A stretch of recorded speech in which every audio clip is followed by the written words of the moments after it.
Number 3, please. Sunog. Number 4. Ayun.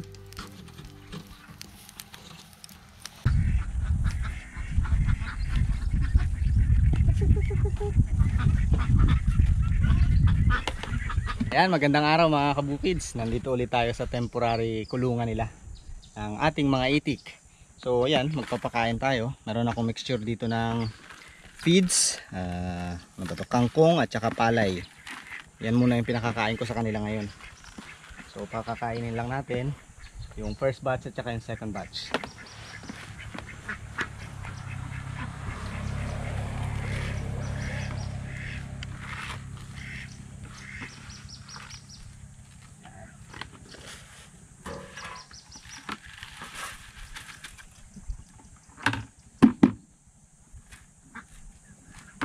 Ayan mga kabukids, may good news tayo ngayon dahil yung ating mga unang batch, ayan,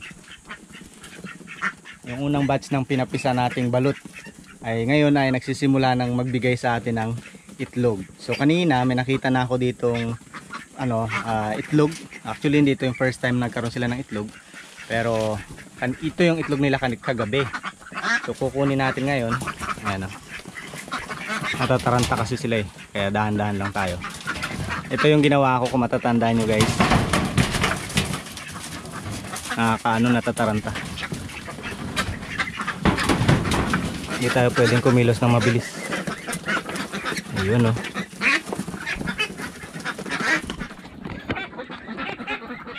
Madaling mataranta yung ating alaga. So ito yung itlog nila kagabi. Sa ngayon kasi ang nangingitlog ay 2 piraso pa lang. So wala pa naman silang 6 na buwan. Mag-6 na buwan sila sa 15. So ito yung ating nilagay na bulong na sabi natin sana pag-itlogan nila. At yan, dito nga sila ng itlog. So dahil temporary lang. Ayos.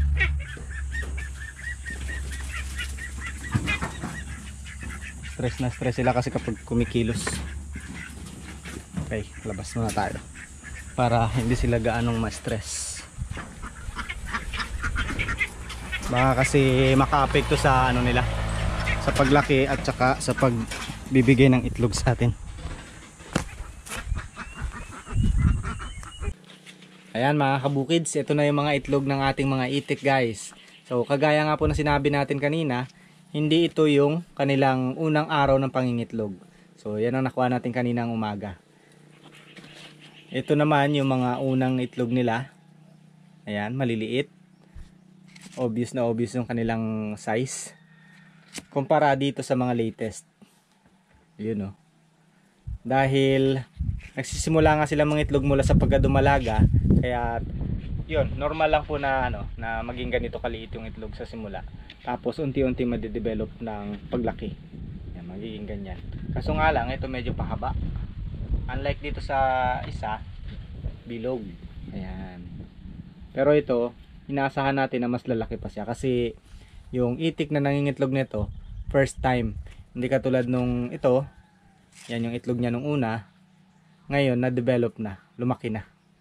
Kaya yun, yung una nating itik na nangitlog guys ay nangitlog nung 5 months pa lang sila. Tapos itong pangalawa nating itik ay nung 5.5 months. So maaga sila nangitlog. Dahil na-expect natin pang 6 months bago sila magsisimula ang mangitlog. Nakakatuwa na nagbibigay na sila ng itlog sa atin. Sa mga hindi po ulit nakasubaybay nitong ating pagpapalaki ng itik, sila po ay nanggaling sa balut at pinalalaki natin. Ngayon, nagpo-provide na sa atin ng itlog. So yun, bagamat konti pa lang guys, pero yun, nakakatuwa naman dahil paunti-unti dadami rin yan. So abangan nyo po yung aming journey dito sa pagpasok namin sa itik farm. So ang ine-expect natin mapaparami natin ang mapaparami ang mga itik hanggang sa yung konti na to kalaunan maging marami na.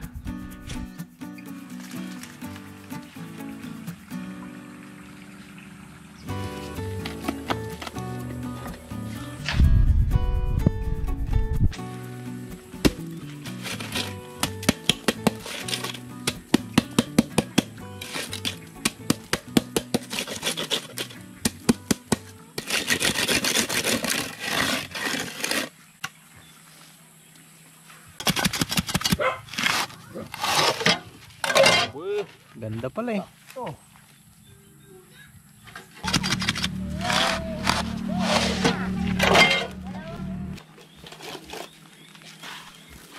Ayan mga kabukids, konting update po doon sa ating pinagagawang duck house. So nandito kami ngayon sa malapit sa tabing sapa. At nagpapagawa ako kasi guys ng ng mga hollow blocks na kailanganin doon sa palibot ng duck house. So siyempre ang ating maasahan sa mga ganyang paggawa si Kuya Jack kasama natin at si Otep. Ayan, sila yung ating kasama dyan. So ngayon nakaka 100 plus na. Bago pa lang kasi. Kaya malambot pa yung mga hollow blocks.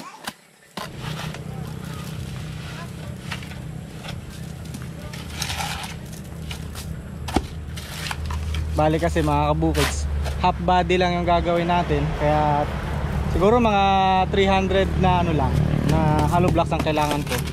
Yun, sila yung gumagawa rito. Tapos kami naman ni Ulag yung bahala dun sa hinuhukay kasi namin yung palibot nun.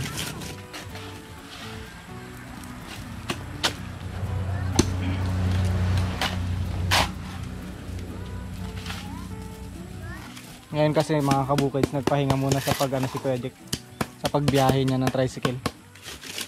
Sacrifice muna para makabuo ng hollow blocks.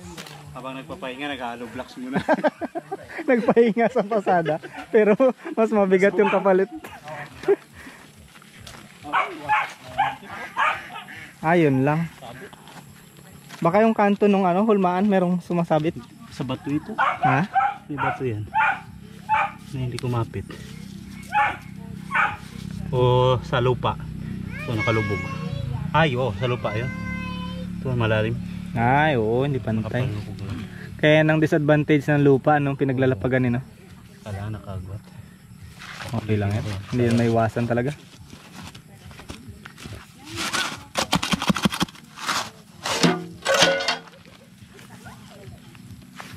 Hindi maiwasan mga kabukid, talagang merong na kasi wala kaming semento na mapaglalapagan, kaya ito sa lupa lang. So hindi pantay-pantay yung niya, yung level ng lupa.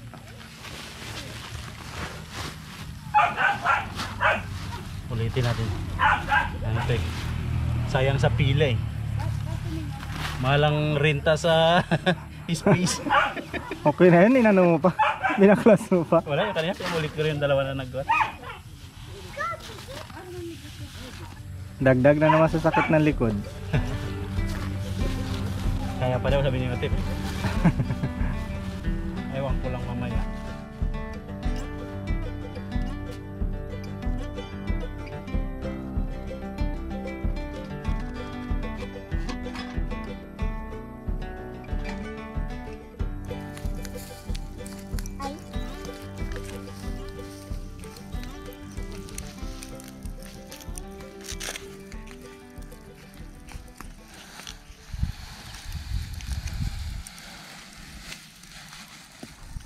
And nakabukids tayo ihaw ng mais.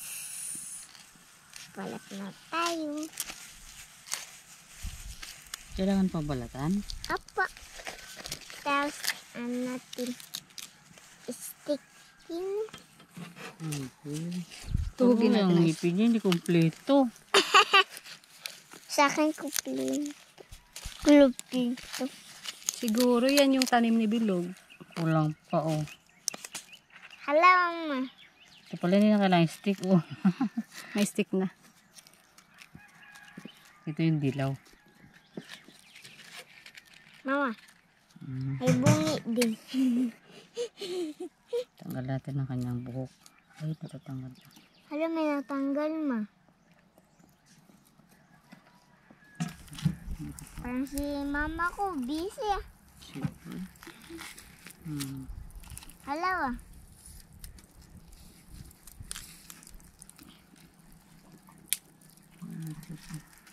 Namawa, purinas. Puriner.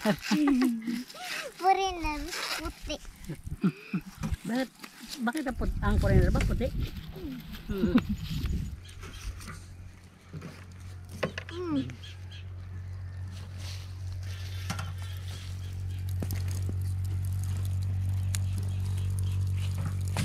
Yun.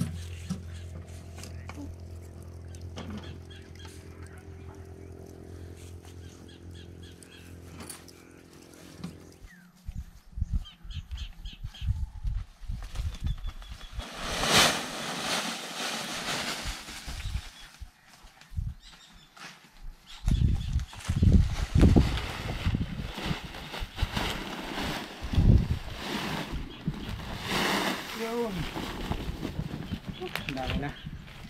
Ayan mga kabukids, nagkaano lang kami ni Ulag, nagtatambak kami dito sa loob. Dahil nga sa mga susunod na araw, lalagyan na namin to ng ano ng hollow blocks dito. So yun yung pinagagawa natin kila Kuya Jack. Nag-order ako sa kanila para dito ilalagay. Kasi kapag may hollow blocks na to, mahirap nang pumasok, kaya ginagawa na namin agad. Para ito, pag nalagyan ng hollow blocks dyan, saka na lang ikakalot. Pagod din. Number 1 lang. Number 3 please. Sunog. Number 4.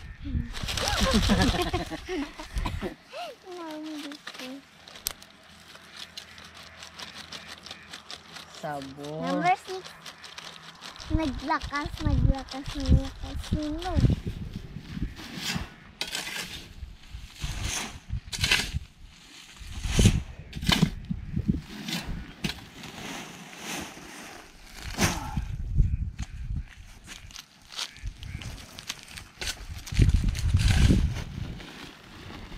Dito lang kami mga kabukid kumuha ng pantambak sa ito. Kung matatandaan ninyo, nung tag-ulan maraming tubig dito so para malandiman din ng konti, sa sunod na tag-ulan mas malalim na to.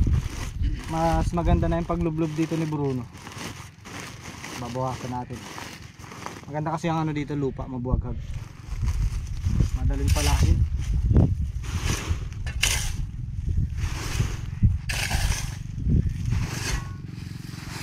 Wala na lang. Wala na? Wala na rin. Mukhang duda ako sa mga bilangan ni Ulag. Wala na siya mo. Focus yan. Focus. Mabigat kaya pag sumobra. Dalawa. Tatlo. Apat.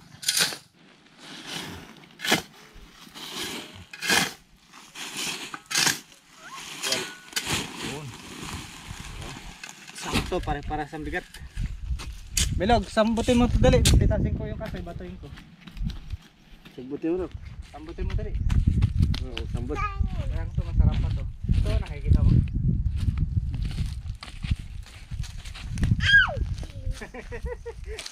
Nasambot niya? Sambot niya. Sambut. Walag. Aray.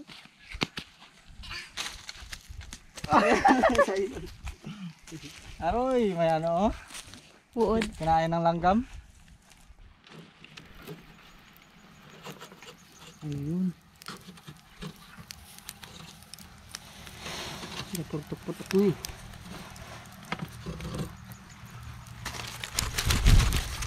Lapit na rin kami maluto.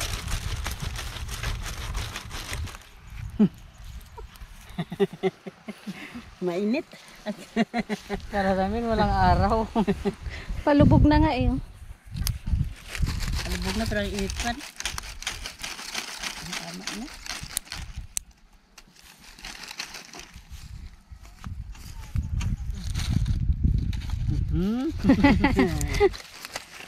Ito na eh.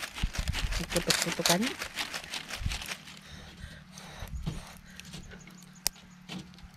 Mainit pa yan, mainit. Hindi ko madurog. Maluto na. Kasi matigasin pa rin madurog. Yung malambot ma, may malambot yan eh. Yun o. Yung mga konti-konti lang. Aroy, lugi ka ma. Nga. Dulo siya sa pin. Ito na lang sa kanya siguro. Yung para matagal-tagal ang nguya niya. Yung mga malambot pa. Mura pa ito.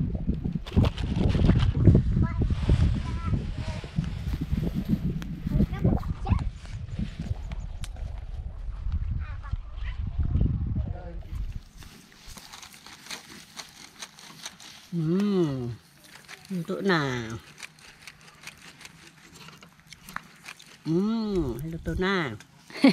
Kala ko buhat isa titikman eh. Luto na. Ano ba?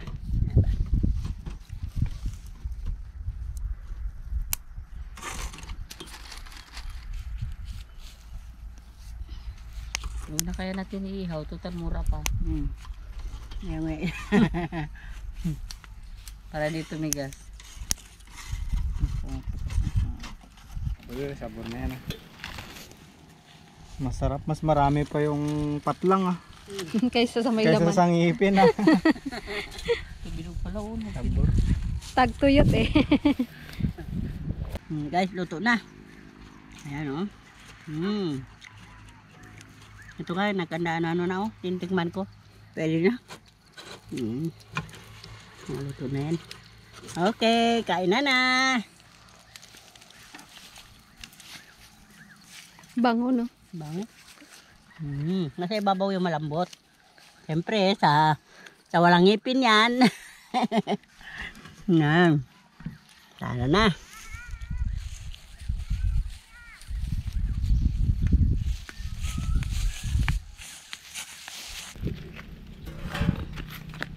Okay, ito na. Merienda na.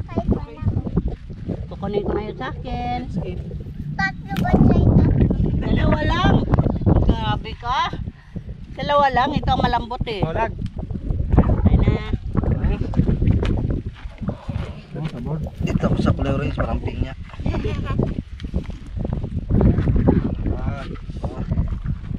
Aray. Ano mas masarap na inihaw? Puti yung dilaw. Yan puti. Puti yan sa'yo, di ba? Ito dilaw, sarap. Manamis-namis din ang dilaw. Ah. Dilaw. Kaya mga pares tayo. Sa akin pares lang masarap.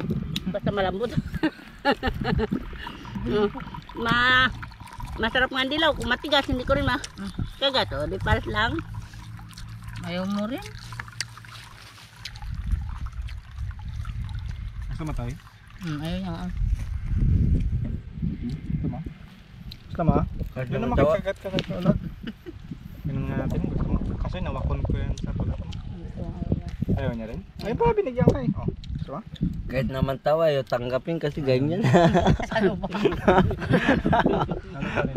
Kahit yun na naman. Ayaw niya rin oh. Maayos kayo mga kabukids. Masarap siya. Inihaw.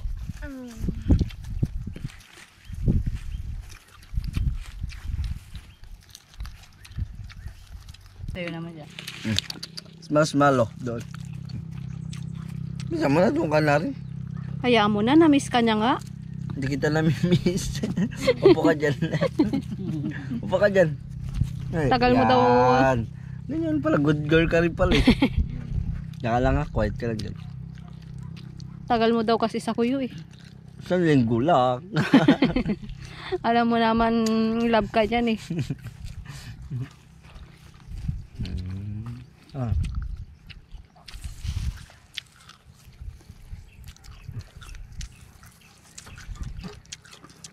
Makaubos ko na. Meron pa isa. Reserve agad. Saglit lang maubos kasi nga bungi-bungi. Kanina malalambot din ito. Nung inihaw na. Ito malambot. Tumigas na. Ito sobrang lambot oh. Hindi daw. Baka yung iba magulang na. Yung kinain mo magulang na siguro. Magulang na kasi ako. Ako naman magulang ako magulang. Naku, magulang. ka. Oo. Kasi sa kainan lagi ka nauna eh. Magulang pala. Magulang ka nga. Aminado siya eh. At least alam niya, di ba?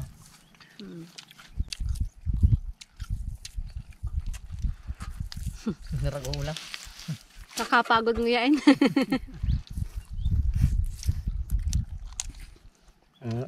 Sana ginisa na lang natin ito pang ulam.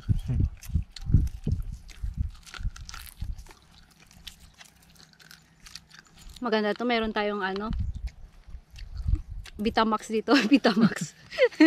Dito mo. Nanonood ako. nakaluma. Ito maganda ano, pag doon ng view. Tapos pag sunset na, maganda maglagay dyan ng malaking screen. Tapos manood pag gabi. Diba? Sinihan sa bukid. Projector. Noon man, uso man ang sinihan. Dito isa lang noon na meron. Sa mga probinsya, di ba? Kaya nga Dito sinihan. yung sinihan dati, ano lang din, TV. TV na. Hindi siya malaki na ano. Meron dito. Nagkaroon sa inyo? Kay Pinoon. Ay? Yan kay Pinoon sa may Palawan Pawn Shop. Ngayon. Malaki yung pinupuntahan talaga. Pag nakapasok ka doon, may pera-pera ka na. Pala sa Coron. Mm-mm. Kala ko dito sa baryo. Dito ka la. Ganito pa nga yung binabaon namin sa sinihan, oh. Iniyaw na mais. Ngayon popcorn. Popcorn. Social na. Namin dati kanin. Kanin. Ang ulam tuyo. Bahaw pa. Baho pa. Aba, pero puntirip din sa sinihan. Nagbabaon ka nun, lag? Ah. Mas malala pala sa'yo.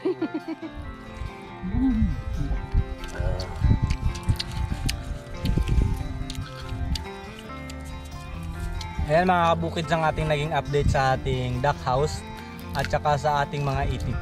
So yun, may good news tayo. Simula na. Simula na ng ganyan. Magiging itlog. Salamat guys sa panonood. Bukids! Okay.